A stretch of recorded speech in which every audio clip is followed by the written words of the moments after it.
Alors, bonjour à tous. Donc, bienvenue pour cet après-midi, pour cet atelier numéro 1, en fait, sur comment dépister, suivre, voire guérir l'hépatite C. Comment on peut vraiment faire ça chez tout le monde, comment on peut mettre en place ces parcours de soins.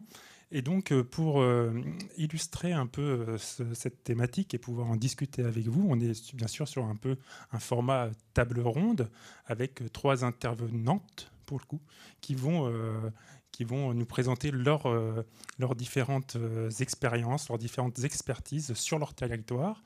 Donc on commencera avec Juliette Fouché, le docteur Fouché, qui est pathologue à Bordeaux. Je la laisserai se présenter elle-même.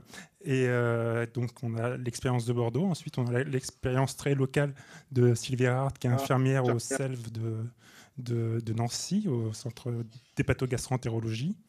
Voilà, et donc ça sera intéressant. Et donc une troisième intervention d'Aurélie Février, qui est coordinatrice administrative du service expert hépatite de Rennes, où elle a pris ses fonctions récemment, mais où il se passe un certain nombre de choses à Rennes et en Bretagne sur un territoire assez grand. Et ça va être intéressant de voir un peu ce qui est fait et ce qui reste à faire. Donc voilà, pour commencer, donc je cède la place et la parole au docteur Juliette Fouché. Juliette, c'est à toi. Merci beaucoup Frédéric. Donc depuis Bordeaux, d'abord merci beaucoup de m'avoir invité à participer à ce forum et puis partager notre expérience bordelaise sur la prise en charge des hépatites virales. Alors je vais partager mon écran.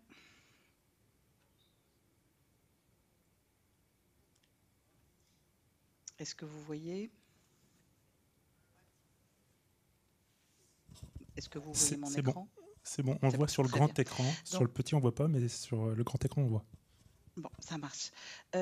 Donc, je suis médecin hépatologue. Je m'occupe plus particulièrement des hépatites virales et au sein du centre expert Aquitaine, je fais beaucoup de hors-les-murs, notamment au niveau des XAPA, de la prison et du projet Bordeaux Métropole sans hépatite virale dont je vais vous parler aujourd'hui. Alors, ce projet, ça date pas d'hier, puisque tout a commencé en 2004. Alors, 2004, c'est il y a très très longtemps, hein. Le président de la République, c'était Jacques Chirac.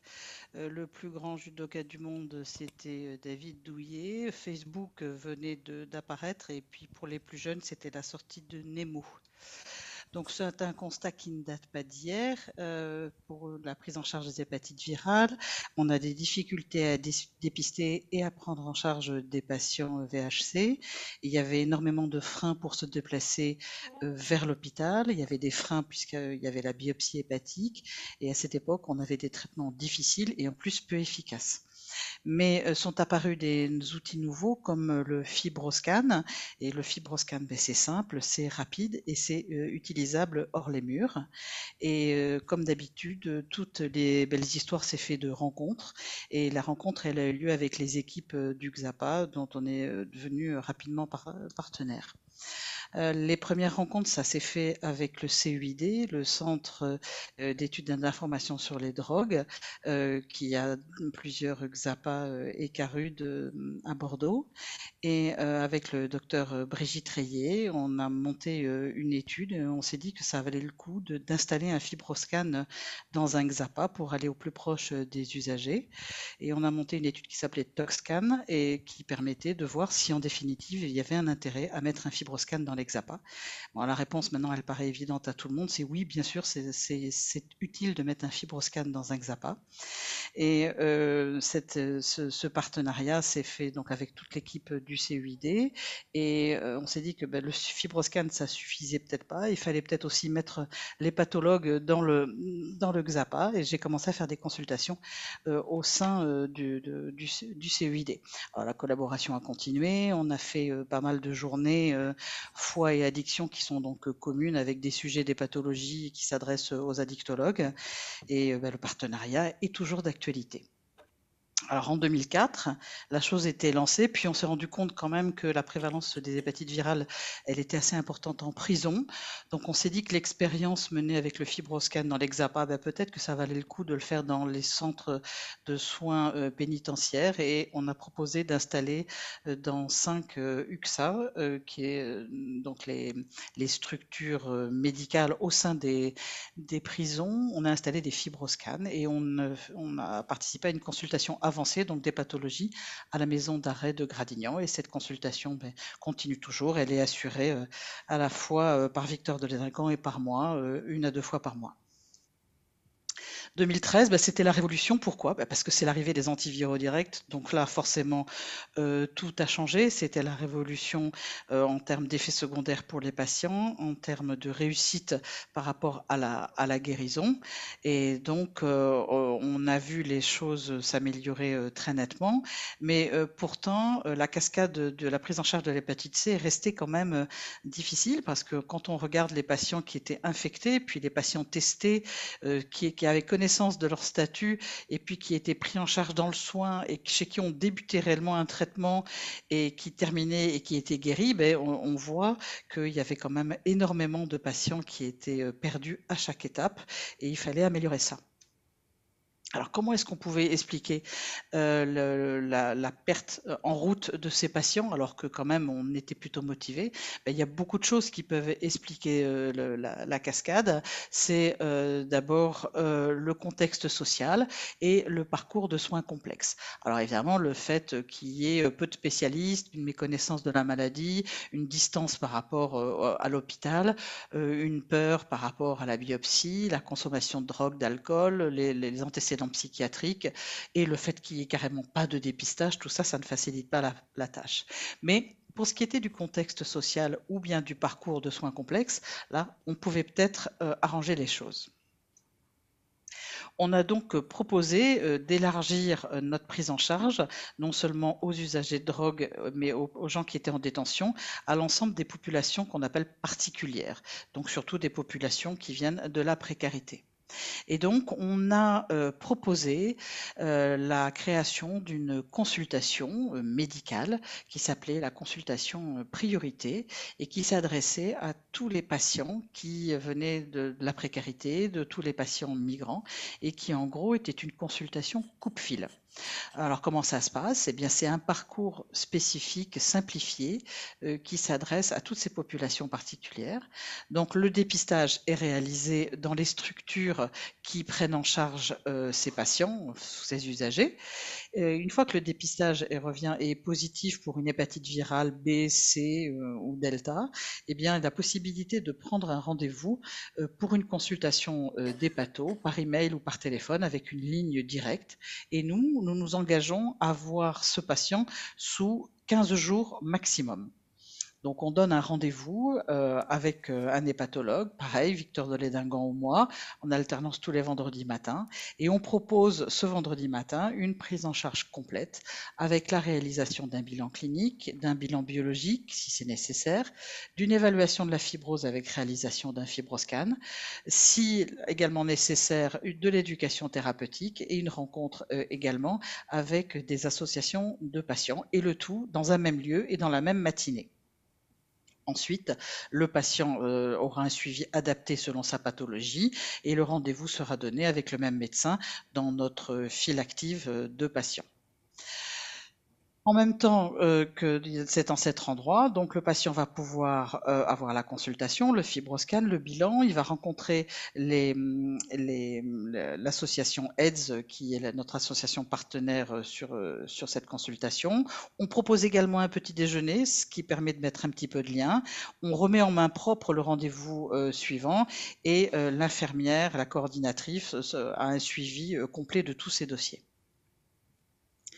Alors, en 2017, on a essayé de donner un nom à cette action et on a appelé ça Bordeaux Métropole sans hépatite virale.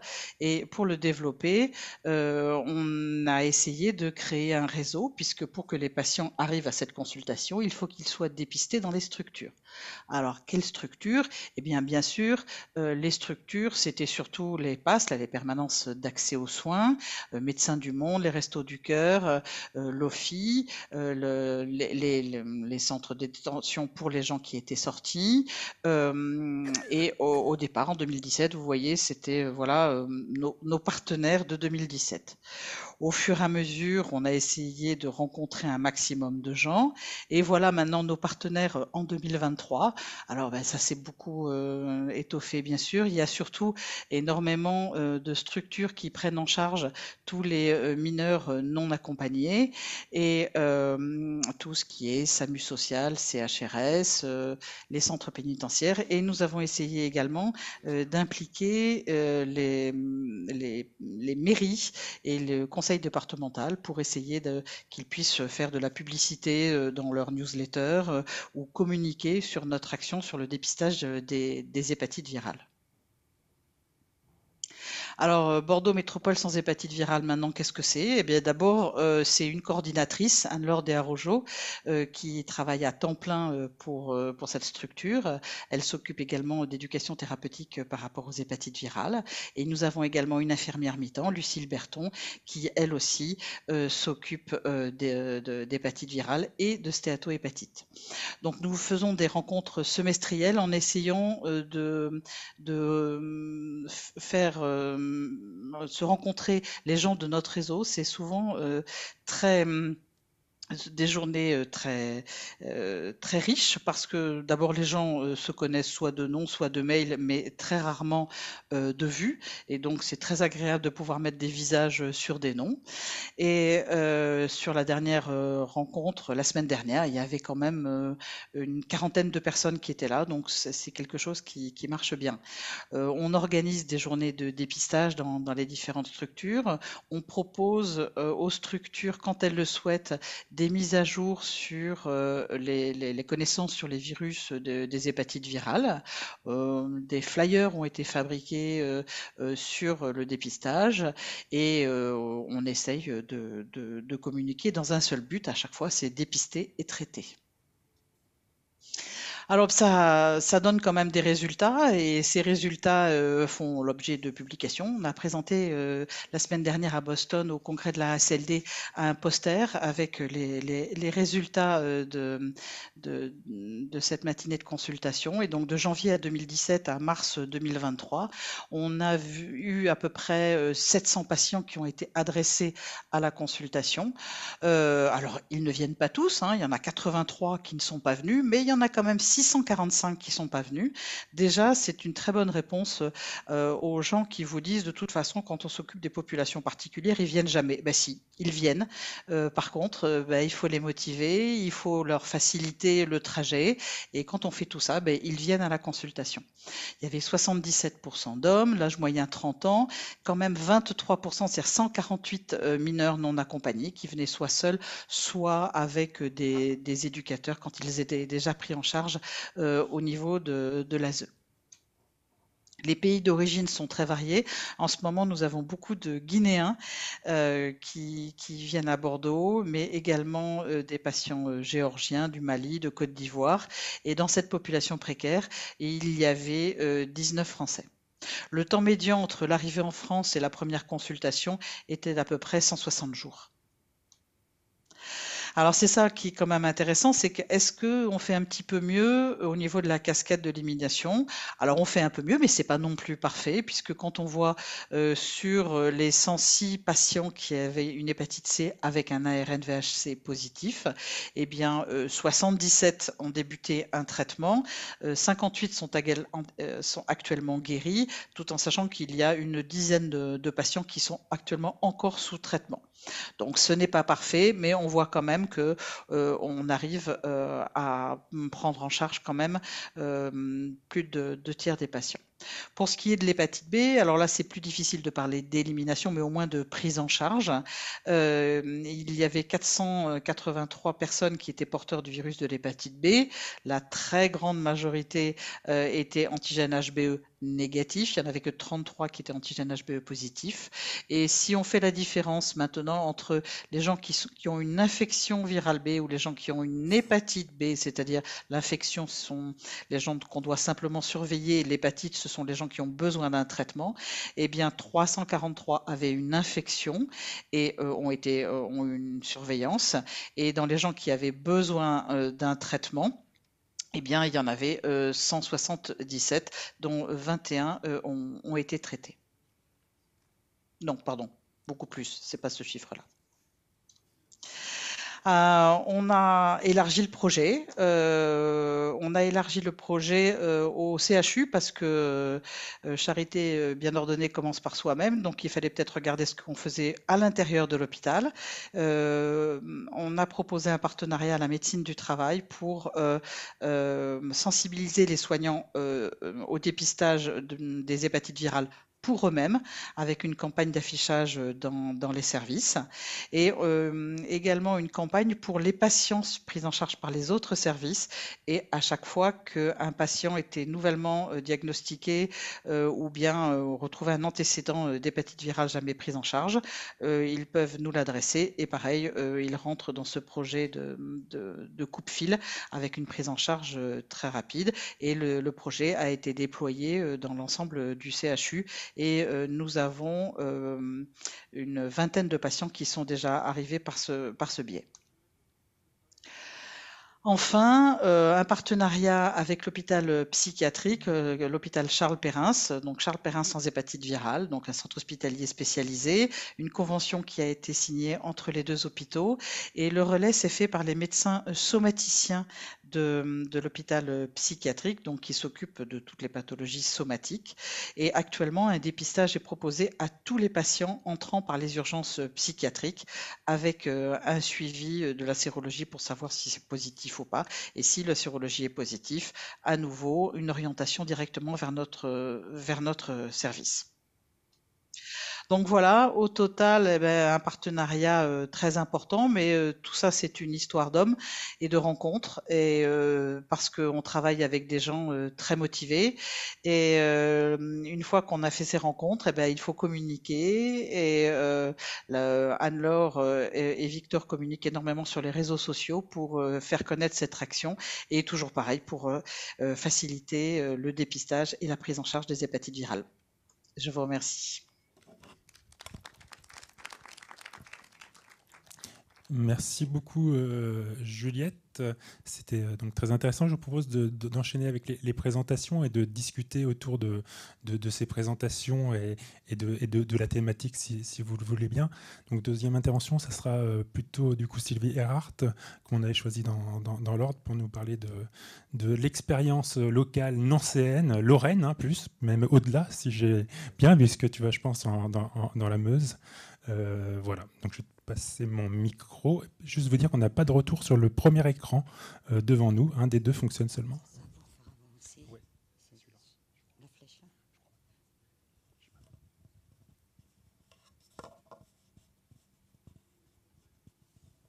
Bonjour à tous et je remercie SOS Hépatite pour l'invitation.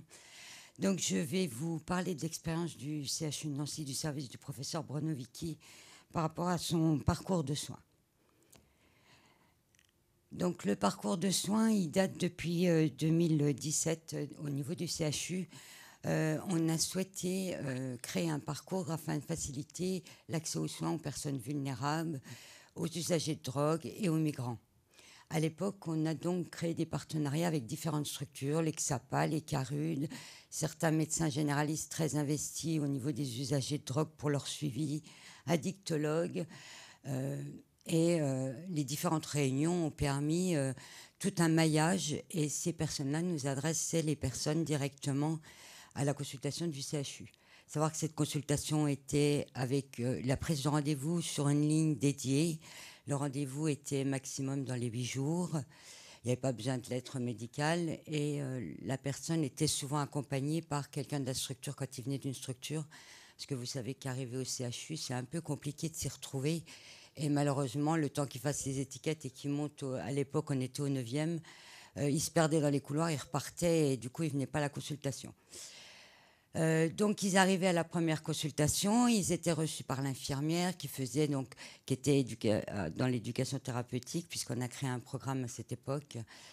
Et ils rencontraient l'infirmière, on faisait donc le bilan sanguin complet, on faisait un fibroscan, fibrotest, plus ou moins échographie s'il y avait besoin en fonction des résultats antérieurs. Et une fois que la consultation infirmière était finie, donc j'adressais le patient au médecin, il le voyait en consultation, et on redonnait un rendez-vous 8 jours après, le temps d'avoir la charge virale pour pouvoir savoir si on mettait en route un traitement ou pas. Malheureusement, malgré tout cet engagement à la fois des structures et du service, on s'est rendu compte que entre la première et la deuxième consultation, on avait énormément de perdu de vue. C'est-à-dire qu'on avait réussi à faire le bilan, etc. Puis que malheureusement, certains patients, on ne les revoyait pas en deuxième consultation, donc on ne pouvait pas mettre en route les traitements. Donc on a essayé d'avancer et en 2019, on a fait l'acquisition du GenExpert dans le service de manière à supprimer la deuxième consultation. Ce qui fait que le patient arrive, on fait tout le bilan, plus le GenExpert qui nous permet d'avoir la charge virale en 1 heure. Donc le temps que le patient voit le médecin, qu'on fasse le fibroscan, etc., on a le résultat. Si on doit mettre en route un traitement, le patient repart le même jour avec son ordonnance pour pouvoir démarrer le traitement. Cet appareil est très facile d'utilisation. Il suffit de 4-5 gouttes de sang, puisqu'il faut 100 microlitres de sang pour pouvoir réaliser l'examen. Il suffit juste d'une qualification au niveau des laboratoires de manière à pouvoir exécuter l'examen. Mais c'est quelque chose en soi qui est très facile à réaliser.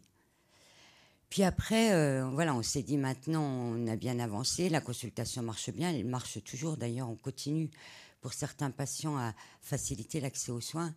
Mais on s'est dit, il y a encore des patients qu'on n'arrive pas à voir. C'est les patients sans domicile qui ne vont pas forcément être accrochés à une structure. C'est des patients qui ont peur de toute façon d'aller à l'hôpital. Et puis c'est aussi les patients qui sont loin d'un centre, de médecins spécialistes qui pourraient prendre en charge leur pathologie, qui sont aussi bien dépistés. Hein, on sait qu'ils sont positifs, mais malheureusement, pas forcément de médecins pour les prendre en charge.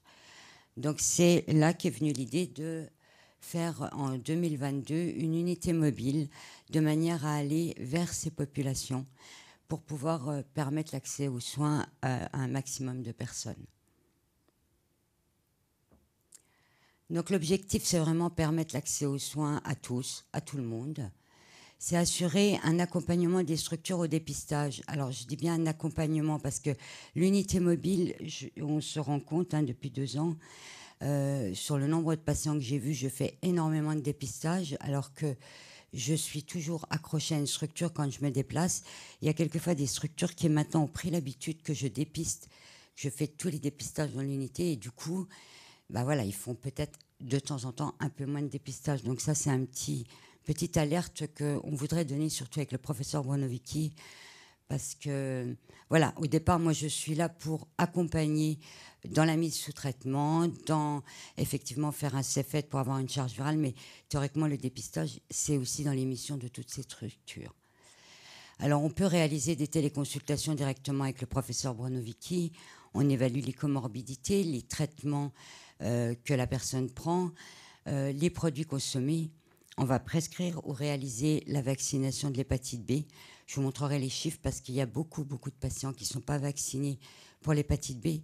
Et quand bien même ils le sont, ils ne le savent pas. Donc ça, c'est aussi un problème d'information par rapport aux patients. On va réaliser bien sûr le fibroscan puisqu'on a un fibroscan mobile dans l'unité. Donc tout patient qui rentre dans l'unité aura son fibroscan. Prescrire les examens complémentaires en particulier en fonction du résultat du fibroscan. Si j'ai un fibroscan au-dessus de 7, je fais une ordonnance pour une échographie hépatique. Cette échographie sera réalisée normalement par le patient, faxée au service de manière à ce qu'on évalue également l'échographie. Elle sera montrée également aux médecins traitants quand il y a des médecins traitants. et on organise le parcours de soins.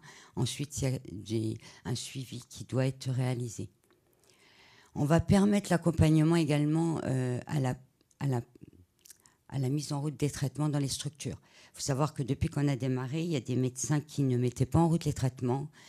On a pu leur expliquer à plusieurs reprises comment mettre en route le traitement et maintenant mettre en route les traitements directement. C'est-à-dire que je fais la charge virale, je vois avec le médecin s'il met en route le traitement, s'il pense pouvoir le faire, il le fait. On n'est pas là pour prendre la place du médecin qui suit le patient, mais bien pour l'accompagner si besoin. Il faut quand même bien se dire que le traitement de l'hépatite C, c'est pour un médecin généraliste beaucoup plus simple à suivre qu'un patient qui a un diabète, une hypertension, où il y aura beaucoup de surveillance à faire. Je pense que maintenant, les traitements de l'hépatite C peuvent être suivis par un médecin généraliste très, très facilement.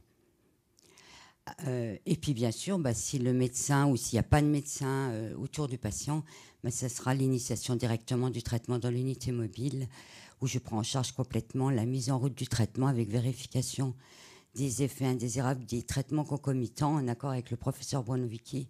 Le patient repart directement avec son ordonnance et ensuite j'assure le suivi en éducation thérapeutique en unité mobile pour suivre le patient avec des charges virales régulières pour m'assurer de l'observance du traitement en particulier. Puis c'est vrai que ça les rassure, on n'est pas obligé de faire des charges virales jusqu'à la fin du traitement, voire jusqu'à 3 mois après, mais certains patients ont ça les rassure de voir qu'ils ont une charge virale négative au bout d'1 mois et ça les motive à continuer leur traitement. Ça me permet aussi, moi, de continuer la réduction de risque et de pouvoir m'assurer qu'il n'y ait pas de recontamination. Alors les moyens, il faut effectivement un financement. Il faut une logistique assez importante. Alors le financement, on a de la chance d'avoir l'IMIC dans un service expert, donc ça nous a bien aidé pour mettre en route tout ça. On a les laboratoires qui nous ont également financé pas mal du programme, enfin en tout cas au départ, parce que il y a les salaires de l'infirmière, il y a les salaires, il faut un chauffeur pour le camping-car, parce que moi je veux bien faire beaucoup de choses, mais je ne conduis pas l'unité mobile, donc il y a 2 chauffeurs maintenant qui sont financés, enfin 2 postes complets de chauffeurs qui sont financés, parce qu'avant je faisais 1 ou 2 déplacements par semaine, maintenant j'en fais au moins 4, puisque je draine toute la Lorraine. Alors, il y a les moyens informatiques de transmission qui a été mis en place par la DSI de l'hôpital de Brabois. J'ai effectivement accès au dossier informatisé du patient comme si j'étais à l'hôpital. J'ai accès aux prises de rendez-vous des différents services. Il y a bien sûr le FibroScan, le GenExpert, il y a les TROD, puisque je TROD, donc j'ai le financement, il faut du financement pour les TROD, VHB, VIH, VHC. Vaccination à disposition s'il y a besoin. Je peux réaliser les vaccinations si le patient, ça m'est arrivé d'en faire directement parce que le patient avait son vaccin. On peut aussi prescrire la vaccination, mais il faut bien sûr qu'on sache avant si le patient est protégé ou pas. Alors en pratique, c'est assez simple au niveau réalisation, en tout cas pour faire partie de ce système avec l'unité mobile. Il suffit d'une convention qui soit signée avec le CHU, le service, le CHU et la structure. Ensuite, on va organiser par rapport à la structure les dates de déplacement. Donc, je leur demande de choisir les dates qui les intéressent. On organise ensuite, normalement, la structure organise les rendez-vous pour que quand j'arrive, il y ait des rendez-vous de posés, qu'il n'y ait pas des déplacements inutiles de la structure et qu'on n'ait personne à voir sur place. Pour le patient, on demande juste un numéro de sécurité sociale. Ensuite, je fais une entrée administrative comme s'il était à l'hôpital. Et par contre, pour un patient qui n'a pas de prise en charge sécu, en accord avec M. Bronovicki, je fais des actes gratuits pour tout ce qu'on fait pour le patient. Alors, il est bien évident que par contre, si j'ai un CFET positif, il va falloir avoir une prise en charge sociale pour le traitement. Donc là, on a aussi des facilités sur Nancy, c'est que la PASS, j'envoie les patients à la PASS pour accélérer la mise à jour du dossier Sécu pour qu'on mette en route les traitements rapidement. C'est un échange de services puisqu'eux nous envoient beaucoup de patients, en particulier des pays de l'Est par rapport aux hépatites B, qu'on prend rapidement également. Donc voilà, c'est un travail d'équipe. La prise en charge dans l'unité mobile dure au moins 3/4 d'heure entre tous les examens. Et l'infirmière assure la liaison avec le service, avec les éducateurs, avec le médecin dictologue référent. Elle fait un compte-rendu écrit directement que le patient va repartir avec pour pouvoir donner tout de suite au médecin traitant.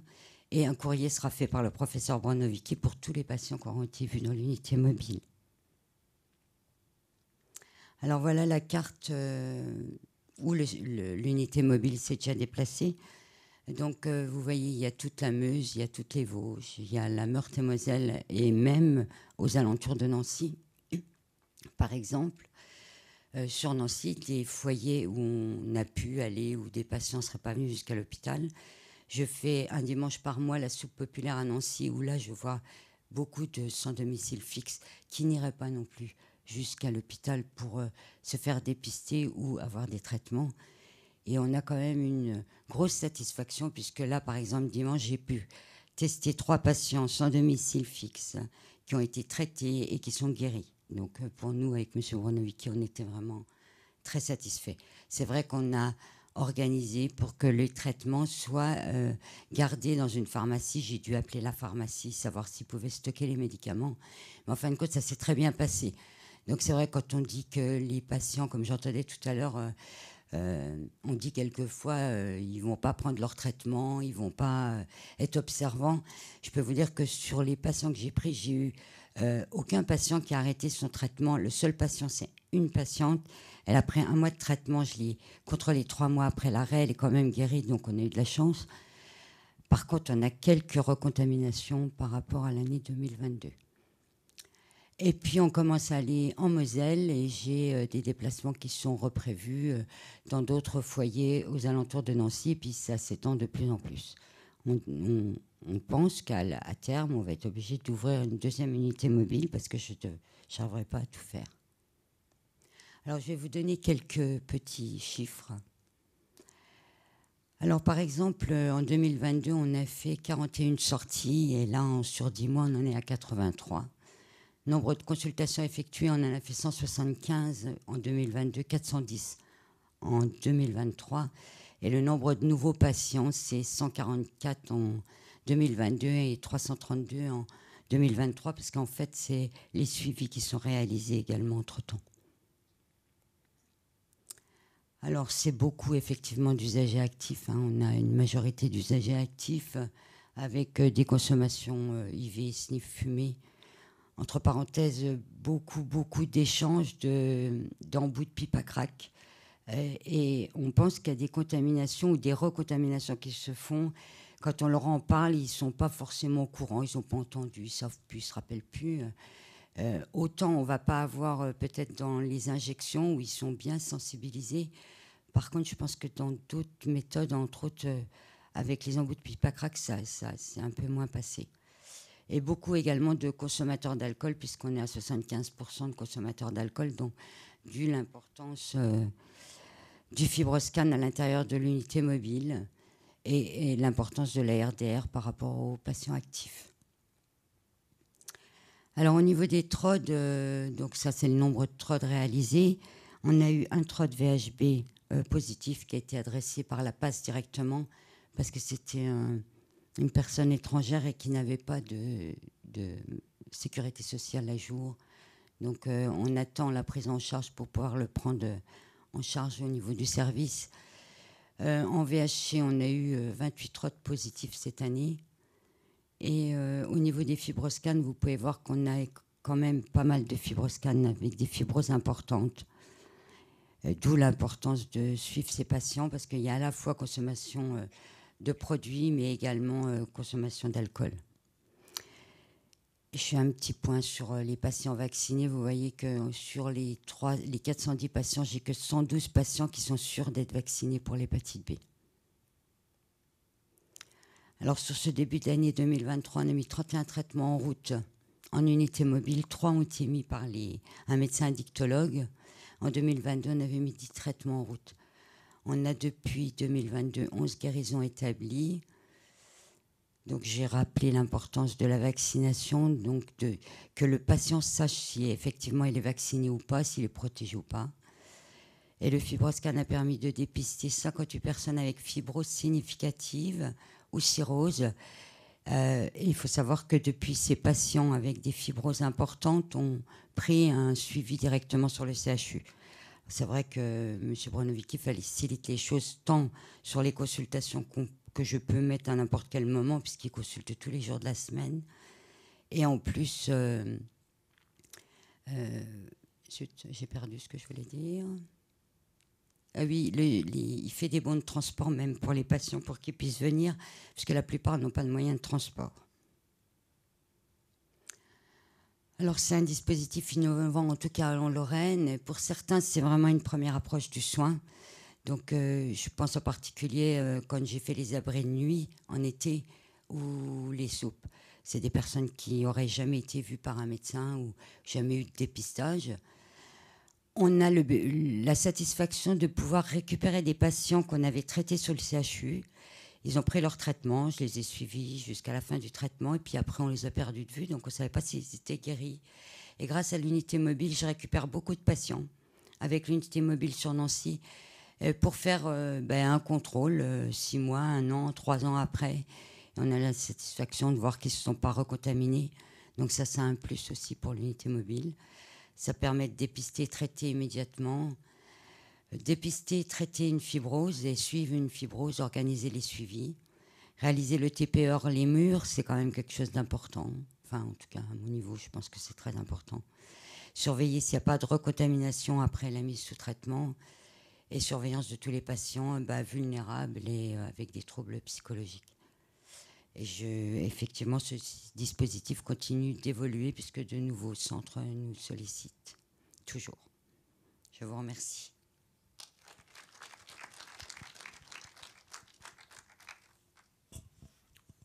Merci beaucoup Sylvie pour cette riche expérience qu'on aura l'occasion de discuter avec les autres intervenants tout à l'heure, mais il y a pas mal de petites choses qui sont déjà intéressantes dans ce que tu as dit et ce que tu as présenté. Je propose de continuer avec Aurélie Février, coordinatrice administrative du service expert de lutte contre les hépatites virales de Rennes pour la Bretagne. Vas-y Aurélie.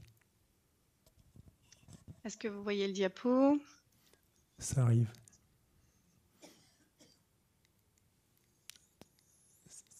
C'est bon. Alors bonjour, c'est bon pour toi ? Sur le grand écran, c'est bon. Ok, super. Bonjour à tous, donc Aurélie Février, je suis chargée de mission sur le SELV Bretagne, donc service expert de lutte contre les hépatites virales.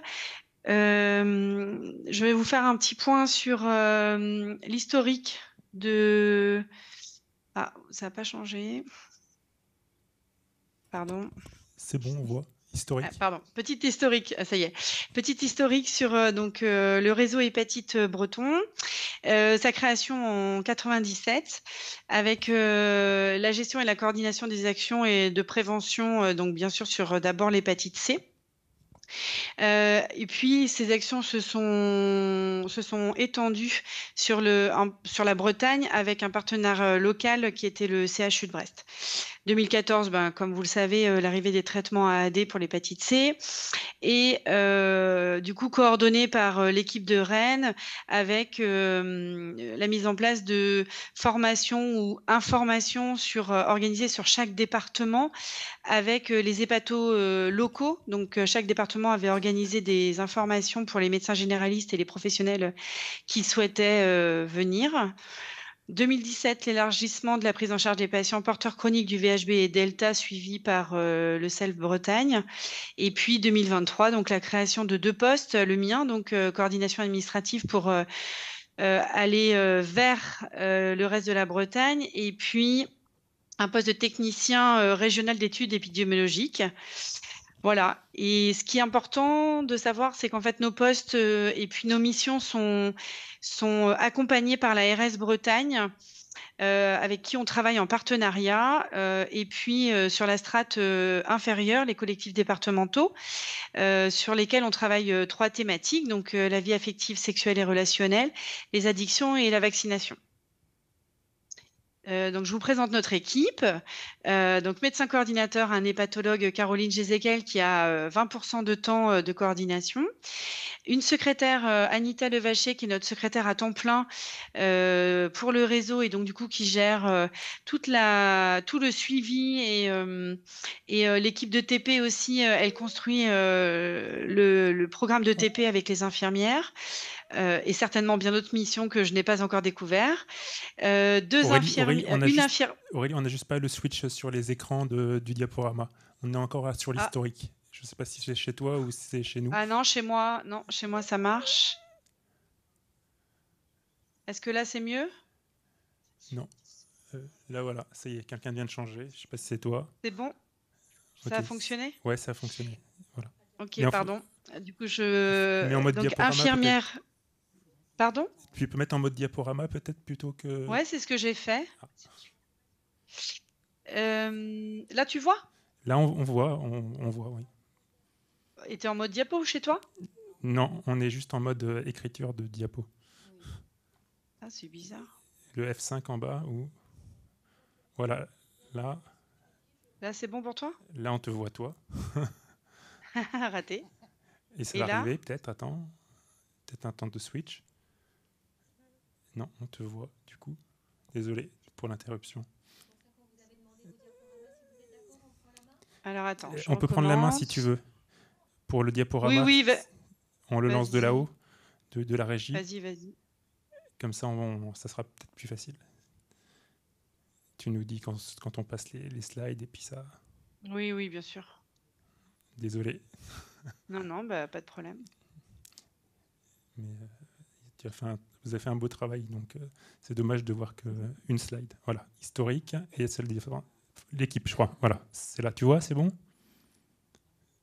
Nous, on voit. Oui, je vois juste le bas, mais ça suffit. T'inquiète pas. Du coup, l'infirmière, pardon. Alors, l'infirmière, on a Marilyn, qui est en fait une infirmière au sein du service du réseau.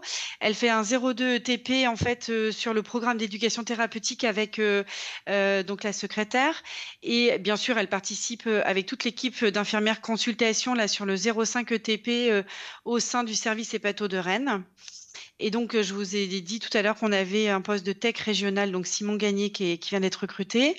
Et puis, on a Anne Laligan qui est aussi une tech sur notre CHU qui s'occupe de la cohorte rennaise. Voilà. Et donc, mon poste administratif de chargé de mission régionale à temps plein. Je veux bien que tu changes la diapo. Du coup, un petit focus régional sur les patients donc VHC. Vous avez donc le graphique, on vous a laissé un peu l'historique, donc comme tous les autres, bien sûr, une grosse déclinaison des patients. Vous avez des nombres de fiches patients, parce que nous, on traite ça par nombre de fiches. Donc 2021-2022, petit focus plutôt, 89 fiches, mais en fait, on a 89 patients, et 2022, 89 fiches et 88 patients. Donc ça se coordonne plutôt pas mal. Nombre de patients VHC au total, donc 178. Au niveau de Rennes, du coup, on peut en compter 125 et donc du coup, les 53 autres sont répartis sur la Bretagne.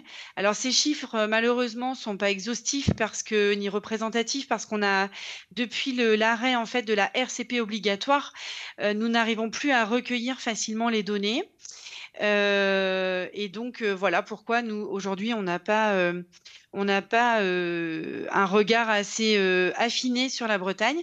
On vous parlera, on a quand même un recueil qui est établi au sein de la structure, donc qui est géré par la secrétaire, sur lequel elle note bien sûr toute la file active et toutes les données que vous avez pu aussi montrer sur les autres présentations. Voilà, et donc juste un petit focus sur les RCP obligatoires. On a 44% de patients VHC qui passent en RCP obligatoire dû à des comorbidités et des critères voilà, assez graves pour passer en RCP. Vous avez un autre 17% de RCP, c'est qu'en fait les gens, nos partenaires locaux font des fiches RCP mais qui n'ont pas forcément de critères obligatoires. Les avis, ça c'est les avis qu'on a en extérieur, on nous les envoie. pour avoir un avis de notre hépatologue coordinateur. Et puis le recueil, eh ben, c'est la secrétaire qui récupère effectivement au niveau de la Bretagne des fiches de recueil exhaustives, des prises en charge, mais sans forcément avoir besoin d'un complément d'information par le SELV. Voilà, donc diapo suivante. Les dépistages. Alors, je vous ai fait un petit schéma rapide. Donc, nos partenaires locaux sont bien sûr les XAPA, les prisons, les CARUD, DEPIS, beaucoup, les pôles migrants et bien sûr les Cégides. Ce qu'on voit sur le territoire, c'est qu'en fait, il y a des prises de sang qui sont faites avec beaucoup de, enfin qui sont en nombre. Les TROD, bien sûr, qui ont été mis en place dans beaucoup de structures chez nous. Et les formations sont délivrées par AIDS, mandatées par l'ARS. Et on a à peu près une session par an qui est proposée, qui du coup, bah, parfois est compliquée parce que les turnovers des équipes, vous devez aussi être confrontés à ça, peut parfois du coup limiter les TROD si les équipes bougent beaucoup. Et on a quelques structures de XAPA qui utilisent les buvards, mais très très peu. Le dépistage du aller vert au cœur du aller vert, eh ben, écoutez, nous aussi, on a des unités mobiles, alors pas au sein du réseau.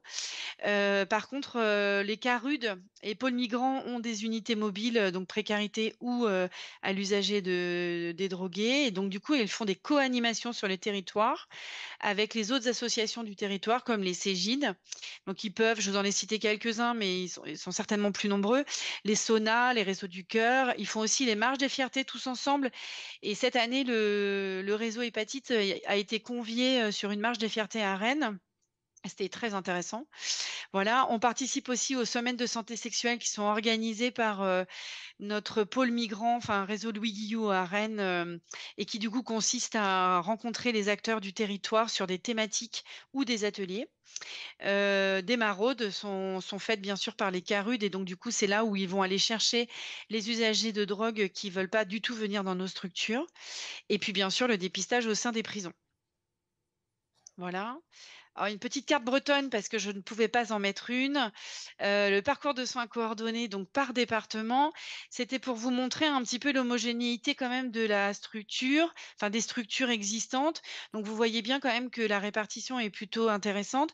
Je vous ai mis les petits H, bien sûr, vous avez dû comprendre que c'était les hôpitaux. Alors ils sont pas tous là parce qu'en fait, je vous ai mis ceux qui prenaient en charge les patients atteints d'hépatite. Donc on en a quand même un certain nombre. Je suis pas en capacité de vous donner les chiffres, parce que ça n'existe pas aujourd'hui, mais c'est un beau projet qu'on va mener bientôt. Et du coup, j'ai repris, comme ce matin, vous aviez eu déjà quelques chiffres, la BOEP, de dépistage et diagnostic, je vous les ai mis, au bout des flèches là. Donc par exemple, si on prend les Côtes d'Armor, ils réalisent, 29 151 tests VHC pardon et 218 positifs, mais c'est pas les ARN, c'est vraiment, la première positivité du test. Voilà, je vais pas détailler les autres, je vous laisserai, regarder les chiffres. Du coup, les organisations sont différentes. Je veux bien la slide suivante, s'il te plaît. Les organisations sont différentes par département. Et donc c'est en fonction des structures et puis des disponibilités des professionnels, bien sûr. Donc on peut constater en Bretagne qu'il n'y a pas de médecins dans les CARUD.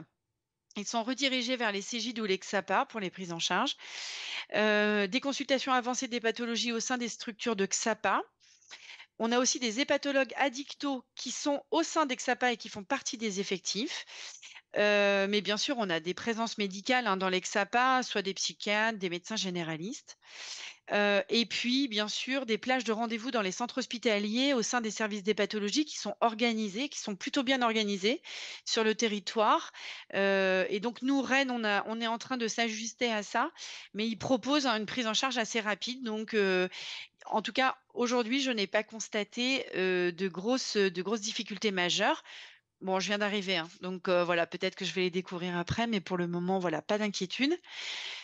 Et puis, bah, du coup, je vais vous parler du guichet unique qui a été, un beau projet, avec l'ARS. Alors, je vous dis ce qu'on m'a raconté parce que moi, je n'étais pas là, mais c'est une expérimentation qui a commencé en 2019 sur 2019-2020 Donc, il y avait le but de regrouper des prises en charge pour les hépatites virales sur une seule, pour avoir un seul lieu de consultation et donc évoquer la prévention, dépistage, le fibroscan, des consultations d'hépato et puis bien sûr la mise en place et le suivi du traitement. Ça a été financé ce projet par l'ARS. Et chaque structure ont choisi en fait de l'organisation qu'ils souhaitaient. Donc soit ils ont acheté les fibroscans avec les financements de l'ARS ou ils les ont loués. Il y a aussi des structures qui ont décidé d'utiliser des financements propres au XAPA pour acheter leur-même leur fibroscan, mais du coup de dédier un soignant pour le guichet unique. Voilà. Et puis bien sûr, sans compter l'achat de matériel. Alors, je veux bien la slide suivante. Guichet unique. Donc l'objectif, bon, bah, vous l'avez entendu sur les autres prestations, mais l'hépatite C est la priorité de santé publique, donc renforcer la prise en charge des patients positifs, optimiser le parcours de soins avec le repérage, prise en charge et réduction des risques, et déployer des partenariats territoriaux transdisciplinaires. Le public, bah, ils sont pour tous les patients des XAPA. Bien sûr, avec un objectif de prévalence plus élevé sur les populations d'usagers de drogue, précarité et la population carcérale. Les lieux de déploiement, voilà, il y en a quelques-uns, Lorient, Vannes, Ploërmel, Pontivy, Quimper, les Bresse, Saint-Brieuc, Rennes, Quimper et Lannion, donc assez bien répartis. Et puis les mises en œuvre qui ont été plutôt engagées, c'était d'avoir un bureau dédié pour cette consultation de guichet unique et de pas être obligé voilà, d'avoir des locaux pas forcément toujours disponibles. Formation des équipes infirmiers et médecins au fibroscan au sein des structures, donc pas forcément des hépatos, hein, des médecins généralistes et aussi des psychiatres, mais surtout des infirmiers. Et puis l'utilisation des TROD. Protocoliser le rôle de chacun au sein du dispositif, ça c'était très important, et définir le parcours patient parce que sans parcours patient, bah, ça fonctionne moins bien. La communication auprès des équipes et des patients avec des affiches qui avaient été mises en place. Et puis bien sûr, l'ARS attendait une évaluation du dispositif. Alors, l'évaluation du dispositif, je veux bien la slide suivante. L'évaluation est faite, mais il manquait des données assez exhaustives pour pouvoir dire si effectivement c'était intéressant de le déployer. En tout cas, ce qu'on peut vous dire, c'est sur le retour d'expérience du guichet unique, donc qui est mis en place depuis maintenant presque 3 ans, l'optimisation d'un seul lieu de soins, de prévention et de la réduction des risques qui sont proposés. L'intérêt de la mise à disposition d'un fibroscan dans l'EXAPA, donc ils les ont presque tous, tous ceux qu'on vous a cités ont des fibroscans au sein de leur structure. C'est un outil de prévention qui peut aussi permettre, et ça vous allez le voir dans un autre point, de servir à la cirrhose alcoolique. Mais il faut une équipe motivée, soignante et surtout formée. Et comme je vous ai dit tout à l'heure, le petit frein qu'on peut voir, c'est le turnover des équipes. Et puis surtout l'appareil qui peut être partagé. Donc ça s'organise plutôt bien. Alors il y a encore des choses à perfectionner, mais les fibroscans peuvent bouger en fait. Les XAPA par exemple vont dans les CARUD faire des fibroscans, ou les médecins hépato peuvent aussi aller faire du fibroscan dans les XAPA et dans les prisons. Voilà. Et puis, bah, en conclusion, on pourrait dire qu'il y a quand même en Bretagne une sensation de faible prévalence observée. Les tests alternatifs biologiques qui ont été qui sont en place avec les fibrotests et dus au parcours simplifié, nous fait penser qu'il ne faut pas forcément développer systématiquement le guichet unique. Après, s'il y a des demandes et que l'étude est faite et que c'est bien sûr intéressant, l'ARS est prêt à déployer ça. Et puis, ce qu'il faut absolument, c'est la consultation des pathos à proximité pour avoir, bien sûr, une prise en charge optimisée. Et les actions à mettre en place soulevées par les équipes, c'est renforcer la formation et la motivation des équipes au dépistage. Parce que, effectivement, vu ce turnover, parfois les trottes sont plus faits par manque de formation, mais aussi par manque d'habitude, voilà, enfin d'organisation au sein d'Exapa. Donc il faut qu'on veille à ça.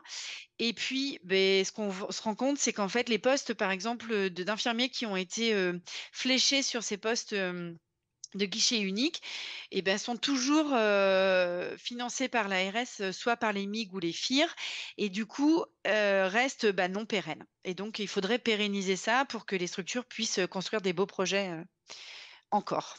Voilà. La slide suivante. Un petit focus de Rennes, parce que j'avais pas eu les résultats des autres. Bilan XAPA, l'envol. Donc 2 structures, il y en a une qui était plutôt à destination d'usagers de drogue avec héroïne, cocaïne, et qui est aussi le centre méthadone, donc c'est l'envol.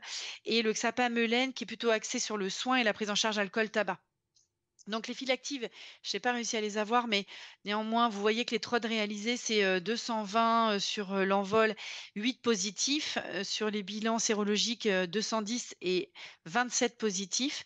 Et sur Melaine, 0 positif, avec pourtant 178 TROD réalisés et 56 bilans biologiques. Voilà. Quelques petits focus sur l'évaluation de la fibrose avec les fibroscans. Il y a quand même eu la proposition en fait d'amener le fibroscan pour 452 prises en charge. Alors je n'ai pas les résultats, et 420 sur Melaine. Et les zones blanches, en fait, cette structure de XAPA a organisé en fait un dépistage hors les murs et donc un fibroscan associé dans 3 centres médicaux. Centres de santé sur la campagne bretonne. Voilà, donc suivre et guérir l'hépatite C au CHU de Rennes. Un petit parcours, oui, la suivante, s'il te plaît. Un petit schéma rapide pour vous dire comment nous, à Rennes, on suit et on guérit l'hépatite C. Donc, bon, je vais assez vite parce que vous le connaissez, je pense, c'est à peu près, j'ai vu les slides de tout à l'heure de mes collègues, ils sont donc à peu près pareils, hein. Donc, nous, on essaye d'avoir un dépistage complet et avec la charge virale avant la consultation hépato pour faire gagner du temps dans la prise en charge. Donc, ça marche plutôt bien, hein, les patients viennent avec. Consultation hépato et du coup, plus ou moins élastométrie et écho si besoin. Et en fonction de donc des consultations hépato, donc il y a une fiche RCP ou une fiche d'avis qui est demandée. Je vous ai mis, hein, toutes les formats papier, de comment on pratique au CHU de Rennes. Et donc du coup, soit effectivement, diagnostic de RCP et donc avec, la décision finale, qui est de la mise en traitement et vers quel traitement et etc. Et puis dans ce parallèle, bien sûr, une vérification interaction médicamenteuse, à la pharmacie du CHU pour être sûr que les traitements, du patient et le futur traitement pour l'hépatite C soient compatibles et n'aient pas d'interaction, néfaste pour le patient. Et puis dans ce laps de temps, vous avez une consultation d'ETP, qui est proposée et la secrétaire a un gros travail, en amont parce qu'elle prépare les ordonnances type, qu'elle voit bien sûr avec le médecin.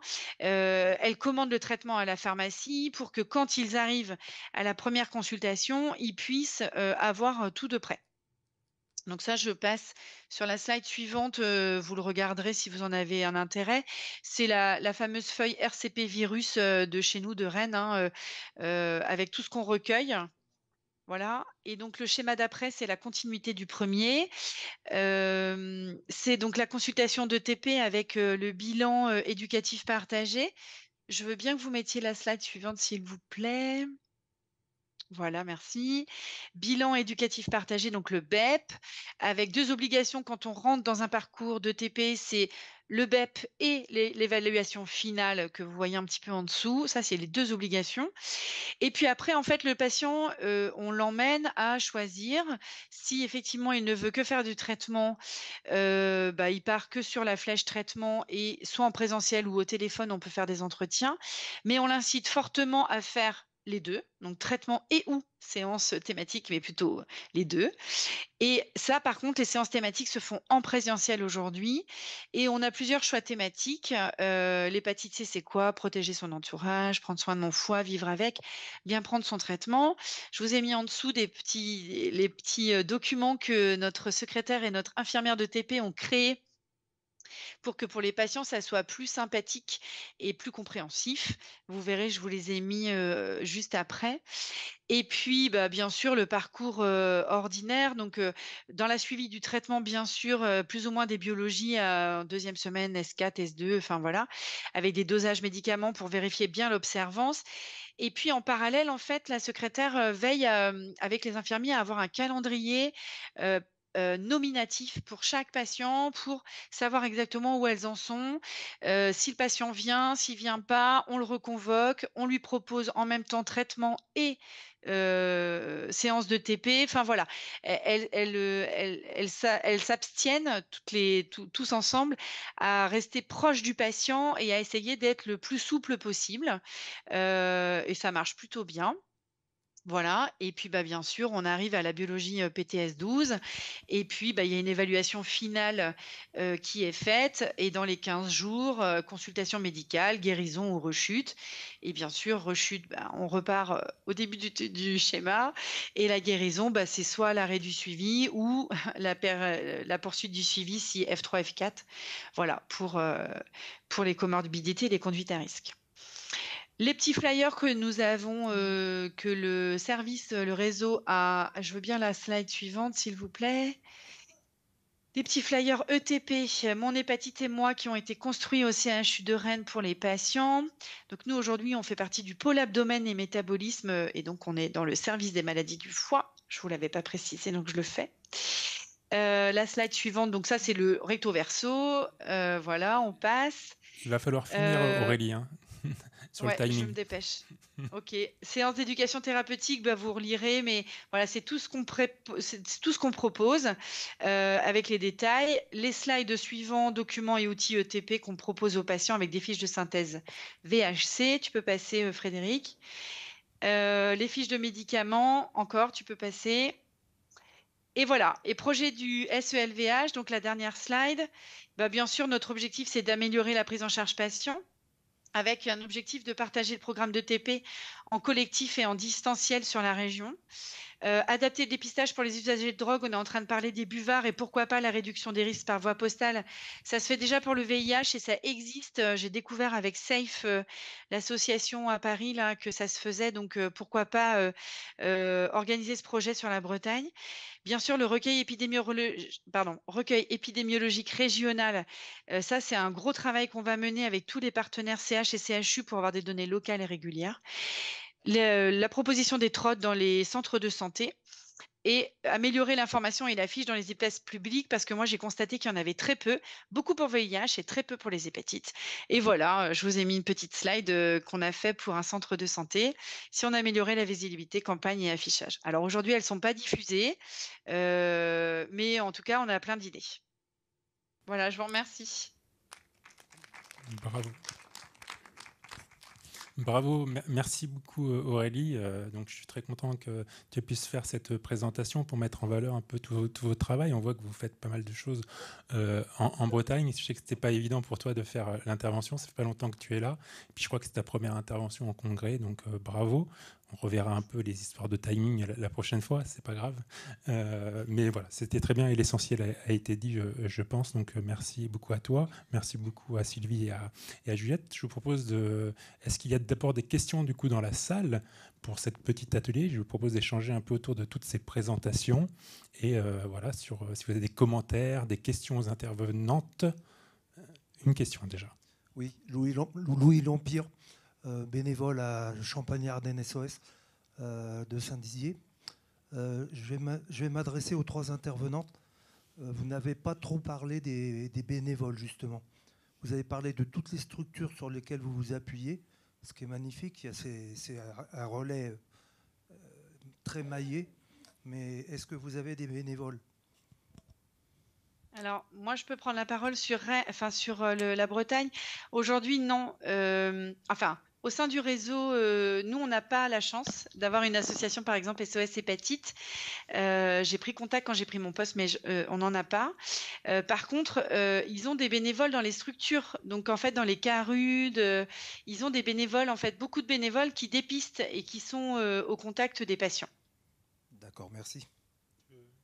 Alors à Bordeaux, nous on travaille avec l'association AIDS qui est toujours présente tous les vendredis matins et ils sont 2 ou 3 à venir et qui rencontrent tous les patients qui viennent et qui peuvent faire le lien, soit par rapport à des démarches sociales, soit surtout par rapport à des démarches sociales.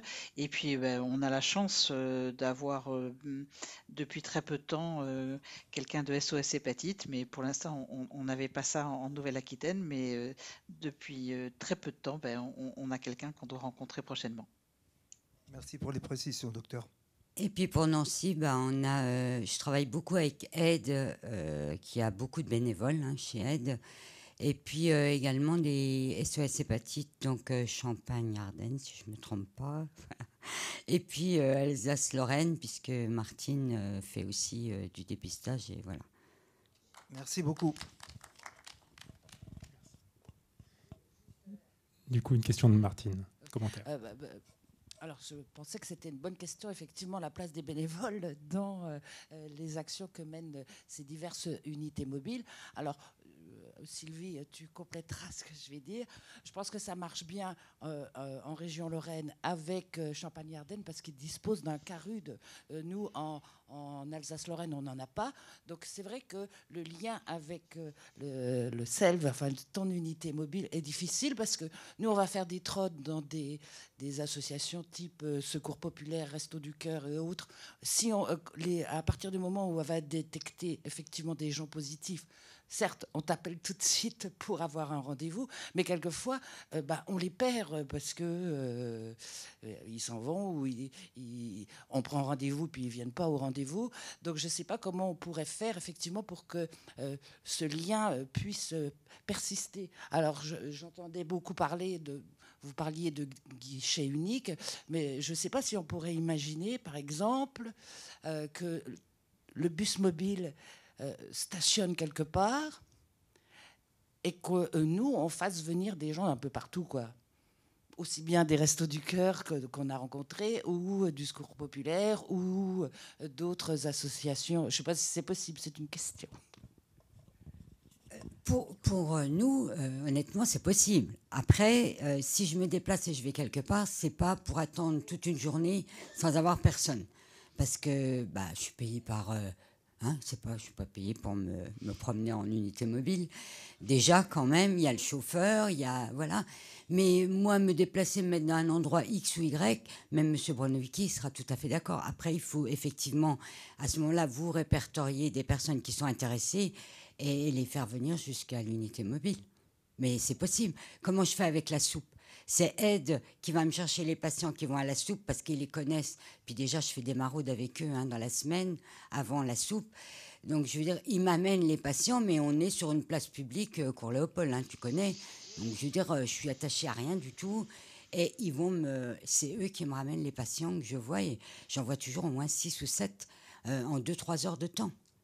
Donc, ça serait possible, pourquoi pas, travailler comme ça avec vous. Voilà, moi, je n'y vois pas d'inconvénient. Y a-t-il d'autres observations ? Oui, une autre question. Retourner Audrey de Alsace-Lorraine. Alors, moi, j'avais une question. Alors, je prêche ma paroisse. J'ai la question à propos, quelle est la place de la nutrition ? Parce qu'on sait que c'est essentiel pour les patients. De par les maladies auto-immunes, les maladies chroniques. Je vois la tête de la dame de gauche, dont j'ai oublié le prénom, qui dit de quoi elle parle. La place des diététiciennes dans la partie hépatite C, B, dans les hépatites, par rapport aussi à l'ETP. Donc ce que vous faites, ça m'intrigue, parce que je suis diététicienne, et du coup, j'avoue que c'est un sujet qui m'intrigue, et je ne suis pas sûre d'avoir vu d'informations sur vos 3 sites. Après, j'ai peut-être vu, c'est peut-être passé inaperçu, pour moi. Alors, je vais prendre la parole juste pour Nancy, parce que le programme d'éducation thérapeutique qui a été créé en 2014, au départ, on avait une diététicienne. Pourquoi ? Parce que les traitements étaient compliqués avec l'interféron, il y avait perte de poids, etc., etc. À partir du moment où il y a eu les antiviraux directs, c'est la diététicienne elle-même qui m'a dit « Sylvie, tu n'as plus besoin de moi dans le programme ». Donc, et c'est vrai, parce qu'il n'y a pas d'effet secondaire. Donc, je parle par rapport à l'hépatite C. Après, il y a tout le contexte des NASH, tout ça, où effectivement, dans les maladies de foie, on a besoin de diététiciennes. Mais dans le cas pur de l'hépatite C, En tout cas, moi, c'est ce que la diététicienne m'a dit. Elle m'a dit, écoute, là, pour l'instant, tu n'as plus besoin de moi pour suivre tes patients dans l'hépatite C. Je ne suis pas tout à fait d'accord avec vous, parce que dans l'hépatite, on a aussi toute la partie micronutrition qui est essentielle, donc les vitamines, les minéraux, qui sont essentiels pour les patients, parce que les traitements, soit ça peut fatiguer, soit peut y avoir, pas des effets secondaires des traitements, mais de la pathologie qui a pu fatiguer. Donc je trouve qu'il y a toujours un intérêt à avoir une diététicienne. Après, je prêche peut-être ma paroisse, hein, c'est mon métier, donc, mais c'est intéressant ce que vous dites. Alors moi, je peux peut-être juste, alors sur le CHU de Rennes, je n'ai pas pensé à poser cette question, mais probablement on est dans un centre hospitalier avec un service assez bien doté, donc je pense que peut-être qu'il y a des diététiciennes qui doivent intervenir si besoin. En tout cas, dans les XAPA, ils m'en ont parlé, donc effectivement, il y en a dans certaines structures. D'accord, merci. Et pour notre part à Bordeaux, donc l'infirmière qui est à moitié sur le centre expert est à moitié sur l'éducation thérapeutique sur la NASH.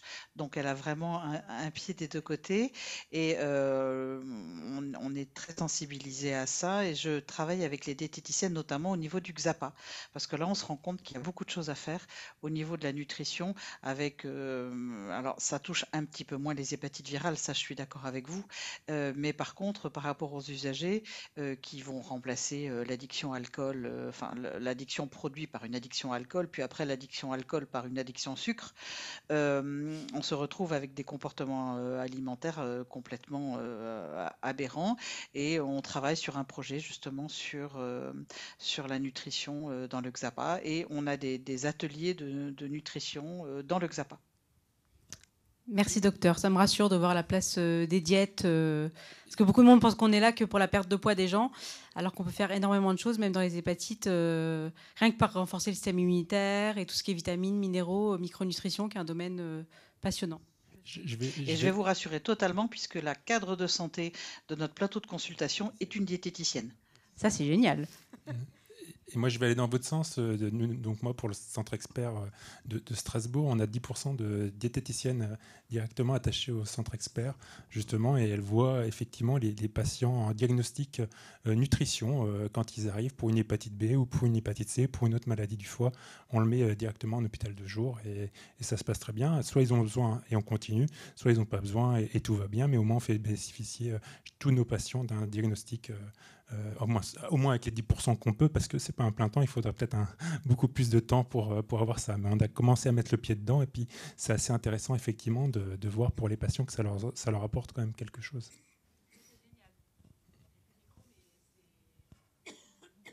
Est-ce qu'il y a d'autres questions, commentaires par rapport à ces présentations ou à plus globalement l'élimination de l'hépatite C, hein, parce que la thématique c'était comment on peut dépister, suivre ou guérir l'hépatite C et comment on peut le faire chez tout le monde. Donc on voit qu'il y a quand même 3 belles expériences sur 3 territoires différents aux extrémités du territoire français. Donc ça, je trouve que c'est bien. On voit aussi qu'on a alors c'est très spécifique, on s'est fait un atelier entre centre expert hépatite. Vous allez nous dire, on n'a pas mélangé les XAPA ou quoi que ce soit, mais c'était, je pense, important aussi de montrer que les sélves se bougent, parce que souvent on nous a dit que effectivement il y avait des sélves mais qu'on voyait pas, on savait pas ce qu'ils faisaient ou quoi que ce soit. Donc là on voit qu'effectivement ça se bouge, il y a pas mal de choses, pas mal d'actions à l'intérieur, que c'est varié, qui font bien leur travail de coordination, d'impulsion, d'action, de mobilité, d'aller vers aussi, puisqu'il y a la mission d'aller vers qui est de 2018 ou 2019 dans le cadre de la mission d'intérêt général. Donc ça c'est très bien. Il y a encore pas mal de choses à faire. Alors la question, c'est qu'est-ce qui reste à faire à votre avis, et comment on a 36 centres experts hépatite en France. Est-ce que nos 36 centres experts hépatite arrivent à impulser, coordonner? Est-ce que c'est suffisant pour couvrir le territoire? Qu'est-ce qu'il faut d'autre? Et vous l'avez dit, il faut des moyens. Et les moyens, ils sont quand même limités pour les centres experts. Y a-t-il quelqu'un qui veut répondre ou quelqu'un qui veut commenter quelque chose?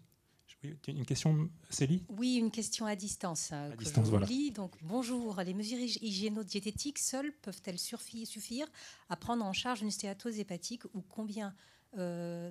combien de pourcentage et à quel pourcentage la stéatose évolue vers l'insuffisance hépatique? C'est la question pour demain? Alors, je ne sais pas, monsieur, si vous avez entendu la réponse collective. On vous propose de répondre à votre question demain.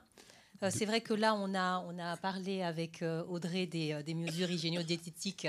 Donc, merci pour la question. On la garde et on répondra demain. Sur la fibrose demain, si vous voulez, ou même sur le sucre. Donc, il y avait des petites questions. Pascal? Pascal a une question, très bien. J'en avais. J'avais juste une question. Alors oui, on est en train, dans vos différentes structures, de faire le job, d'aller au-devant des hépatites C, de les trouver. J'ai pas vu dans les différents topos. Qu'est-ce qui est prévu pour... on est tous d'accord qu'une hépatite C, quand elle est en stade de cirrhose, on va la guérir virologiquement, mais il faut la capter pour la maintenir dans le suivi post-hépatite C et pour maintenant être dans le dépistage des complications et des cancers du foie. Qu'est-ce que vous avez à nous proposer comme action spécifique pour ne pas être dans le one-shot, on traite, on guérit et au revoir, mais de bien arriver à mettre ces gens-là dans une filière de soins plus longue sur la surveillance, parce qu'on voit bien sinon... Enfin, on a l'impression, dans certains endroits en province, qu'on 10 ans après, on récupère des gens qui ont été guéris de leur hépatite C, perdus de vue, et qui arrivent avec un cancer du foie en stade terminal, et on se dit, mince, on a raté quelque chose, là, on n'a pas mis en place une surveillance. Est-ce que vous avez prévu ça, de repérer cette population-là, et de recréer une filière de soins ?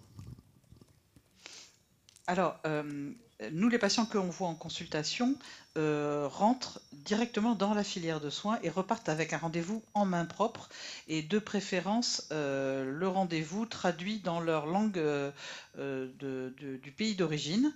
Et derrière, je n'ai pas mis tous les chiffres, mais on se rend compte que à la consultation suivante, c'est-à-dire à peu près à 1 an, en tout cas par rapport à l'hépatite B, ou bien post-traitement, enfin un an après par rapport à l'hépatite C, eh bien on a plus de 80% des gens qui reviennent en consultation. Alors pourquoi? Tout simplement parce que d'abord on est sûr quand ils partent qu'ils ont compris qu'ils doivent revenir et qu'ils ont bien la date en main. Et en plus, il y a un travail énorme de notre coordinatrice qui les rappelle, ne les lâche pas, les appelle 2 jours avant de leur rendez-vous pour leur rappeler, avec un rappel SMS en géorgien ou en guinéen ou en tout ce qu'il faut. Et s'ils ont raté la consultation, vont revenir, va les rappeler à nouveau pour refixer une date. Et grâce à ça, on se rend compte que c'est pareil, hein, les gens viennent quand on les rappelle et quand on va les chercher. Mais c'est vrai que c'est un énorme boulot que fait Anne-Laure et d'aller chercher les patients pour qu'ils reviennent. Mais ça marche. Moi, j'avais un autre commentaire à faire par rapport à ce que tu as dit, Sylvie, qui m'a interpellé sur ta présentation. C'est tu dis, moi, je viens une fois que le TROD il est fait, et en fait, tu t'aperçois que, en fait, une fois que tu viens, ça se passe bien, mais si tu viens pas, en fait, il se passe plus rien. C'est toi qui es obligé de faire le dépistage. Et ça m'interpelle, en fait. Ça veut dire que c'est bien de mettre des moyens, mais si un jour, pour quelconque raison, tu n'es plus là, ou tu n'as plus tes chauffeurs, par exemple, pour quelconque raison, qu'est-ce qui se passe? Est-ce que derrière, dans le XAPA, ça continue à agir? Est-ce qu'ils vont s'en saisir ou quoi que ce soit? Parce que tu dis, je suis là pour accompagner, pour impulser aussi, du coup. Et voilà, je voulais un peu développer un peu cette partie-là qui me semble assez intéressante. Je ne dis pas toutes les structures, mais il y a quand même, on s'est rendu compte avec M. Bronovicki qu'il y a des structures qui maintenant nous font venir par rapport à 2022, un peu par habitude. Ils savent que je viens, donc en gros, ils me mettent les patients que je dois dépister. Donc ça veut dire que le dépistage n'est pas toujours fait chez ces patients. Après, j'ai des patients que je vois parce qu'ils sont difficilement piquables et que du coup, ils ne font pas les TROD, ils ne font rien et je fais tout en même temps. Bon, là, je suis d'accord. Mais on s'est quand même aperçu, voilà. Alors, on a fait une réunion il n'y a pas longtemps avec toutes les structures. On leur a rappelé que moi, au départ, je ne suis pas là spécifiquement pour faire du dépistage. C'est un accompagnement et voilà, on est d'accord. Mais alors aussi, vous avez dit, je rebondis, je ne sais plus qui l'a dit, que justement, il y avait des équipes dans les XAPA qui tournaient et qui avaient peut-être un problème d'accessibilité à la formation TROD. Je ne sais pas, je crois que c'est Aurélie qui en a parlé, ou peut-être Juliette. Et vous pouvez nous confirmer ça et savoir comment finalement on peut arriver à développer peut-être d'autres formations TROD, parce que Aurélie, tu dis une formation TROD par an faite par Aide en Bretagne, c'est peut-être pas suffisant au vu du nombre de personnes à former. Oui, alors effectivement, moi j'ai constaté ça sur les XAPA, où ils nous ont dit que le turnover des équipes parfois est très important, mais ça peut être aussi très rapide, c'est-à-dire qu'il y a quelqu'un qui arrive et quelqu'un qui repart et qui revient. Donc voilà. Après, je pense que l'AIDS est missionné par l'ARS pour faire des formations TROD. Donc je pense que s'il y avait vraiment une demande assez forte de 3-4 infirmiers nécessairement qui ont un besoin de formation, je pense que Aide doit pouvoir proposer quelque chose. Enfin, j'ai pas aujourd'hui, je peux pas répondre entièrement à ta question, Frédéric, mais je suppose que ça doit être possible. Et puis ça, c'est peut-être aussi notre rôle en tant que réseau de bien leur dire, de nous faire remonter ces difficultés-là pour qu'on puisse effectivement adapter peut-être l'offre de formation au plus près des besoins. Alors, moi, je pense que le mal est encore plus profond que ça, parce que actuellement, je pense, enfin, j'ai l'impression qu'il y a vraiment un problème de personnel très important dans l'Exapa. Enfin, Pascal, tu confirmeras peut-être. Et ils ont carrément du mal à recruter et avoir les infirmiers. Alors, les garder, n'en parlons pas. Ils ont même du mal à avoir le personnel. Donc, c'est vrai que le dépistage de l'hépatite C, dans ces cas-là, passe un petit peu au second plan, parce que quand vous n'avez pas assez d'infirmières pour faire la distribution de méta, le TROD, c'est du deuxième plan. Donc, non seulement, bon, les formations, je pense que les gens ont accès aux formations, mais encore faut-il qu'ils aient le temps dans les structures de le faire. Et ça, j'ai l'impression que c'est de pire en pire. Donc en fait, il y a plusieurs problématiques. En fait, il y a une disponibilité de formation. Une fois qu'on a la formation, c'est arriver à mettre en œuvre le dépistage. Et donc, il y a plusieurs strates avant qu'on arrive à des XAPA qui dépistent bien.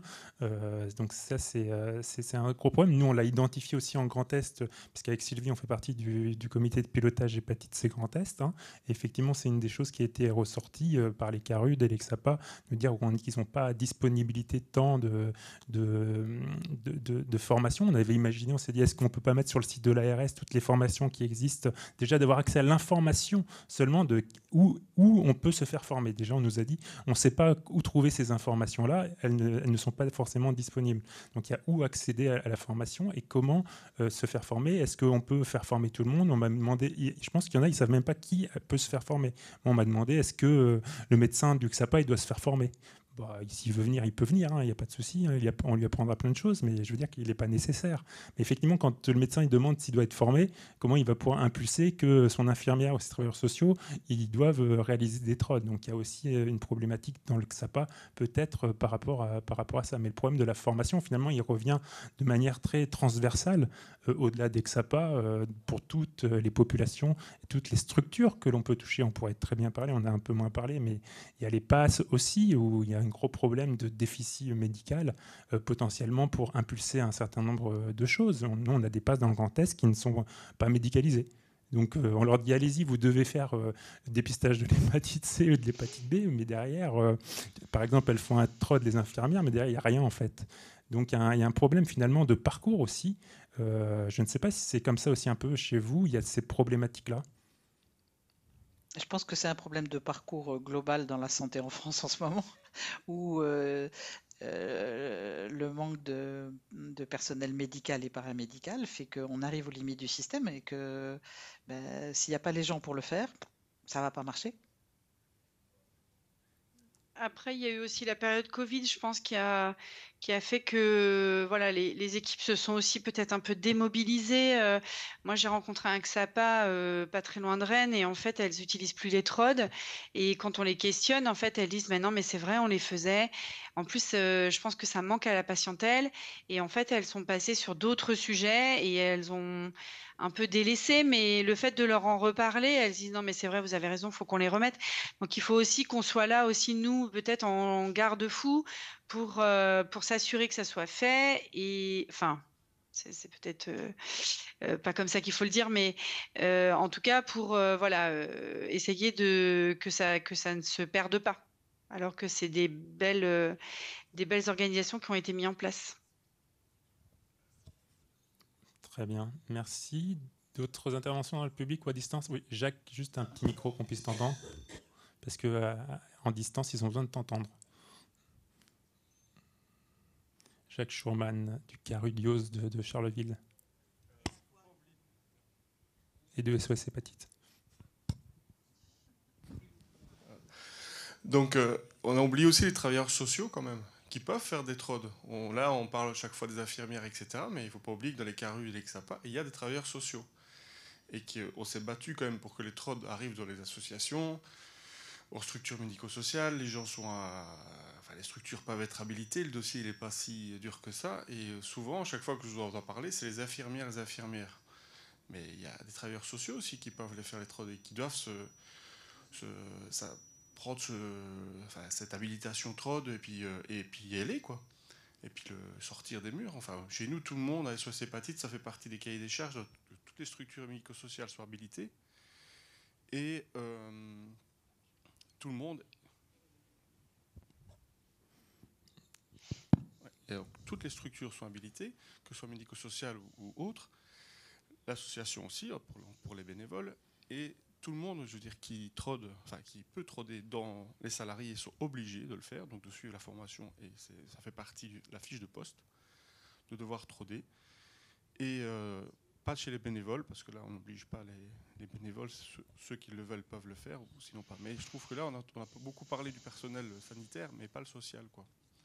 Et donc, ça, il faut Alors, pas l'oublier. très honnêtement, quand je parle du personnel des infirmières du XAPA, c'est vrai que j'ai pas fait de distinguo parce que moi, c'est globalement le personnel du XAPA et c'est vrai que ça englobe les éducateurs.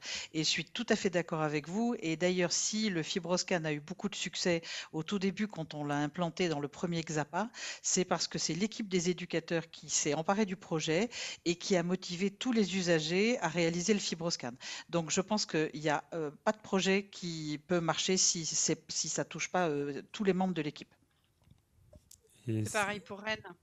On ne l'a pas précisé, mais c'est pareil pour Rennes. Et ça paraît essentiel, mais effectivement, c'est peut-être pas non plus inné chez les travailleurs sociaux de se dire qu'ils sont en capacité de faire un TROD, et des fois, il peut y avoir des blocages par rapport à ça. Après, si c'est clair depuis le début et que c'est dans la fiche de poste, comme tu dis, Jacques, ça paraît au moins un engagement fort des structures et des XAPA comme un élément fondamental à l'activité du travailleur social.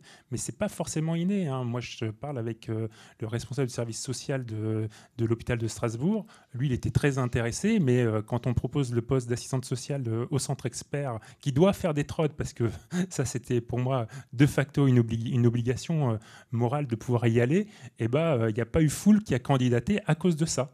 Donc, ce n'est pas non plus évident. Il y a peut-être des blocages. Et souvent, les travailleurs sociaux ont dit oui, mais c'est du soin, on rentre déjà dans le soin, on a peur de faire une annonce, peur de tout ça, même s'il y a la formation derrière. Donc, c'est pour ça aussi qu'on a tendance à parler des infirmières et des infirmiers, parce que c'est déjà plus lisible pour eux dans cette pratique d'aller, même si certaines infirmières, des fois, ont peur de faire d'être plus en avant, plus avancé. Hein, c'est un peu déjà un début de pratique un peu avancée, de faire des fois du TROD, hein, pour certaines infirmières qui ne se sont pas engagées à forcément aller dans du diagnostic, dans de l'orientation diagnostique ou faire des annonces. Donc la problématique de l'annonce, c'est des fois importante. Alors on sait pour l'hépatite C, c'est quand même simple. Moi, je trouve toujours bizarre quand on me dit j'ai du mal à faire une annonce pour l'hépatite C. Pour l'hépatite B, c'est plus compliqué de dire à quelqu'un qu'il a une maladie chronique sur le temps. Le VIH, on n'en parle pas, mais voilà, c'est aussi compliqué. Qu'il y ait cette peur sur l'hépatite B, le VIH, je peux l'entendre. Sur l'hépatite C, il y a que des messages d'espoir sur l'hépatite C, donc ça ne devrait pas être une crainte. Mais effectivement, je pense qu'il y a peut-être quelque chose à faire par rapport aux travailleurs sociaux, mais du coup, c'est bien que, Jacques, tu nous interpelles par rapport à ça, et qu'on essaye de voir un peu la proportion en fait dans les XAPA, dans les autres structures, parce qu'il n'y a pas que les XAPA qui sont habilités à TRODer, savoir le pourcentage de travailleurs sociaux, d'infirmiers qui le sont et qui le font vraiment en fait.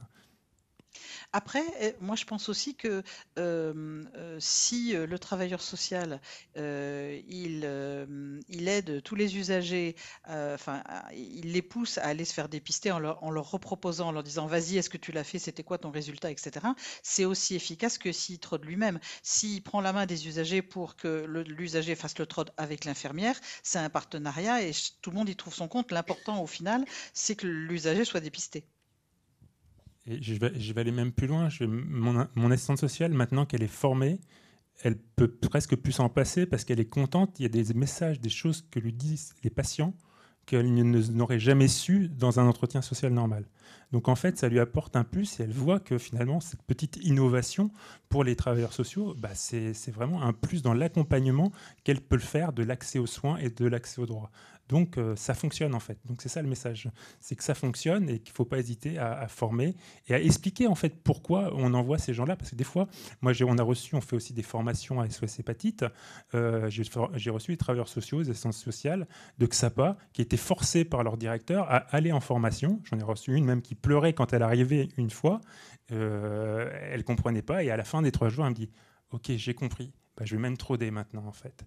Donc voilà, c'est aussi expliciter le pourquoi on y va, ce qu'il y a à faire et qu'il y a des messages et que c'est vraiment positif par rapport à ce qui est recherché et dans la RDR. Donc voilà, des fois on apporte une information franche, mais il faut savoir aussi accompagner l'information pour ces publics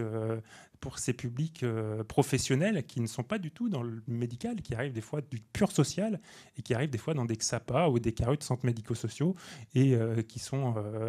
voilà, c'est pas inné, on leur a jamais appris, ils n'ont pas eu un cours sur la santé quand ils ont fait le social. Encore 2 questions, très bien. Oui, bon, on est bien, il y a une pause derrière, je crois, on a un peu de temps. Bonjour, Stéphanie Ventighem. J'ai intégré le centre expert hépatite de Lille il y a 2 ans. Parallèlement, j'ai un poste d'infirmière en consultation d'hépato à Tourcoing aussi. Et en fait, une de mes premières missions, ça a été de faire un audit de tous les XAPA CARUT de la métropole et essayer de comprendre pourquoi il y avait du dépistage, pourquoi il n'y en avait pas.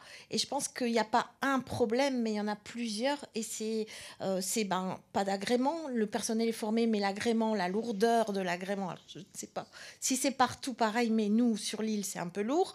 Il y en a d'autres qui m'ont dit, mais nous, si on commande des trottes, c'est par 250 et ça ne se conserve pas autant. Donc, on les a jetés. Donc, maintenant, on ne commande plus, mais du coup, on ne fait plus de trod. Après, on nous a dit, on n'a pas de personnel. J'ai une infirmière en XAPA, elle a une file active de méthadone. Elle me dit, je ne peux pas m'arrêter pour faire un trod parce que les usagers sont là pour avoir la méthadone, donc je ne peux pas m'arrêter.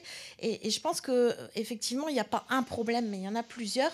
Et l'intervention de se dire, oui, c'est chronophage, mais on essaye d'aller dans chaque centre pour essayer de résoudre, de faire des parcours avec les hépatos et tout doucement, ça commence à bouger. Enfin, chez nous, ça commence tout doucement à bouger et on parle aussi des hépatites un peu plus. Les XAPA, les CARUT sont un peu plus à l'aise avec le sujet parce que parfois on nous dit oui, les TROD, on a compris, mais tu sais, c'est loin, les traitements, on ne sait plus trop. Enfin, voilà. Donc, je pense qu'il faut aussi les aider et les accompagner parce que ils sont pas que l'hépatite C, ils ont d'autres problématiques avec les usagers. Et je pense que ça fait partie un peu de nos missions aussi, de les aider, de les accompagner dans ce dépistage, en fait. Oui, effectivement. Alors moi, si je peux répondre... Pardon, Frédéric, je t'ai coupé. Vas-y. Non, vas-y. Alors moi, sur le sujet de l'accompagnement à l'habilitation, en fait, sur la Bretagne, en fait, comme c'est des TROD... c'est le combo VIH, VHC, VHB. En fait, on a le Corévi qui est très bien implanté au niveau de la Bretagne et très actif, qui en fait propose par le biais de la coordinatrice du Corévi, en fait un accompagnement au dossier d'habilitation. Donc, elle remplit avec eux la partie un peu chronophage et lourd que vous parlez administrativement. Par contre, elle laisse bien sûr aux structures le soin d'identifier leur parcours au sein de la structure et à écrire, voilà. Elle leur laisse que cette partie à faire tout seul. Et ils sont plutôt contents d'avoir cet accompagnement et cette aide à la rédaction des conventions, enfin des démarches d'habilitation.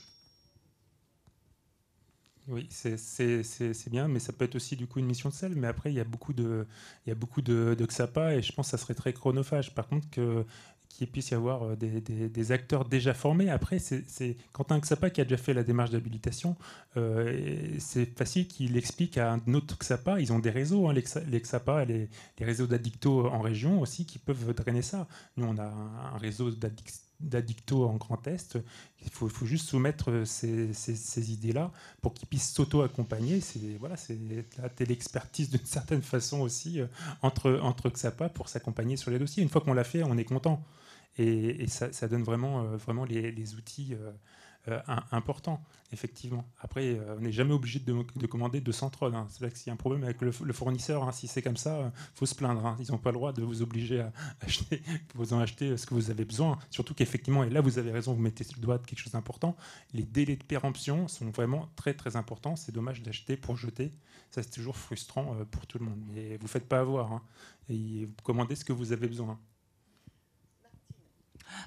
Oui, donc je vais sortir un petit peu pour terminer sur les carudes, XAPA et tout ça. Juste rebondir sur une information que vous avez donnée. Vous avez dit que vous aviez, je ne sais plus en quelle année, lancé une campagne avec la médecine du travail du CHU pour faire des dépistages. Donc je voulais savoir si dans la région Lorraine, il y avait cette même campagne avec la médecine du travail des hôpitaux.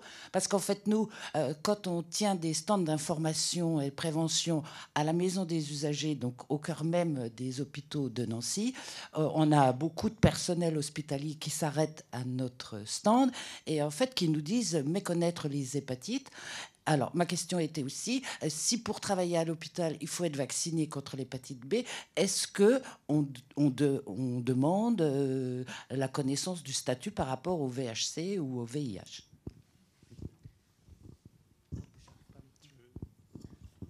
Par rapport au VHC et VIH, non. Par contre, quand tu travailles dans un service où il y a des hépatites, on te fait des contrôles réguliers. Pas partout, voilà. Hein. En tout pas cas, chez nous, voilà. Nous, voilà, ils nous proposent de faire des tests, sérologie VIH et VIH, lors de la consulte de médecine du travail. Hein.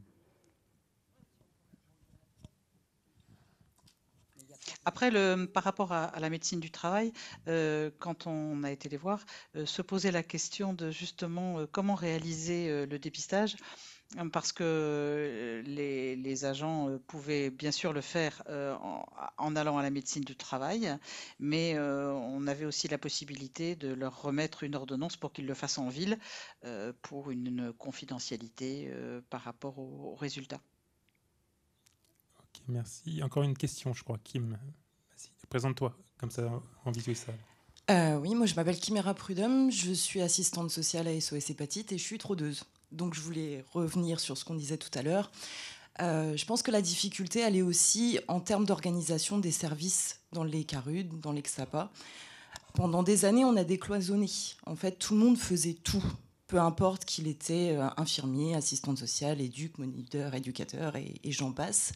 Et on est en train de recloisonner. Chez nous, à SOS Hépatite Champagne-Ardenne, en fait, peu importe que je sois assistante sociale ou pas, quand j'étais encore sur le CARUD, je faisais les permanents, je donnais du matériel. Et je pense que quand on est assistante sociale, à l'école, on ne nous apprend pas non plus à parler de l'injection, à parler du SNIF, etc. Ça fait partie de la formation qu'on acquiert quand on prend notre poste. Et du coup, je pense que quand l'organisation des services est comme ça, où tout le monde fait tout, et qu'on sort notre casquette et nos compétences particulières en tant que travailleur social quand il faut, parce que c'est pas toujours nécessaire, je pense que ça change aussi le regard que les travailleurs sociaux vont avoir sur la pratique du TROD. Et je pense que on a décloisonné pendant très longtemps et on est en train de recloisonner. Et quand j'entends dans des colloques des assistantes sociales qui disent qu'elles ont un bureau à l'étage et qu'elles descendent voir les usagers uniquement que quand il y a un problème social ou répondre à l'urgence des tickets de bus et voilà, je pense que c'est dommage aussi de se passer de ce que les usagers vont nous dire dans le cadre de l'entretien RDR, qui va forcément amener des choses dans le cadre de l'entretien social qui va pouvoir arriver derrière, TROD y compris. Je suis assez d'accord avec toi, j'ai appris beaucoup de choses en faisant du TROD sur la situation sociale des gens et en particulier sur notamment des dettes hospitalières qu'on n'a pas accès autrement. Un dernier coup de gueule pour Jacques, mais parce qu'après on reprend à 15h50, on va terminer à l'heure. Moi, ce qui m'embête encore, c'est qu'on parle de formation TROD et de gens qui ne sont pas encore formés dans les structures qui doivent l'être. Enfin, c'est la réalité. Moi, à un moment donné, il faut que les autorités prennent leurs responsabilités, quoi. Hein, moi, je connais des structures, ils ont été payés 5 ou 6 fois des formations TROD, ils ne sont toujours pas habilités. Donc, à un moment donné, voilà, ça fait partie de l'obligation du cahier des charges. Point. Depuis 2015, on a la chance de pouvoir TRODer. Donc 8 ans plus tard, on se pose encore la question qui doit être formé ou pas, quoi. Bah, c'est grave, hein. Merci Jacques. Pascal, non, Frédéric, le mot de la fin? Oui, merci à tous pour votre question et c'était très riche. Merci aux intervenantes. Merci, c'est ça, des selves en action, voilà, avec plein de choses, je l'ai déjà dit, mais c'est très bien. Et je pense qu'il faut continuer à aller dans ce sens-là, à dynamiser les équipes, travailler avec l'ensemble des partenaires sur le terrain, parce que si on veut aboutir vraiment à l'élimination de l'hépatite C, faut travailler sans relâche, et pas pour 2025, mais bien pour 2030, comme on disait ce matin. C'est peut-être notre nouvel objectif pour l'élimination de l'hépatite C. Donc merci à toutes les trois et merci au public. On reprend à 15h50, s'il vous plaît, Merci une petite pause. Merci à vous, au revoir.